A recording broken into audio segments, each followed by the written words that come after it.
तर बघा, आत्ता जी मी वेअर केलेली साडी आहे लिलन कॉटन मधून आहे आणि खूप सुंदर असा पदर आहे, पदराला टसेल आहेत, अगदी सुंदर.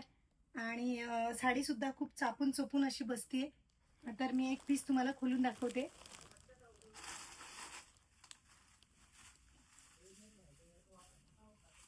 बघा किती सुंदर ऑरेंज आणि ब्लॅक कलर आहे, खूप सुंदर. बघा गोल्डन गोल्डन कलरची प्रिंट दिलेली आहे काठाला आणि पोलका प्रिंट मधून ब्लाउज आहे. वा किती छान आहे बघा, ब्लॅक कलर मधूनच ब्लाउज आहे. बघा सुंदर अशी 2 सेटिंग मधून साडी आहे, खूप छान अशी ऑरेंज आणि ब्लॅक, खूप सुंदर. पदराला टसर आहे मस्तच. आणि हे साड्या अवेलेबल आहेत आपल्याकडे, नवरात्रीसाठी कुणाला लागतील तर अवेलेबल आहेत साड्या.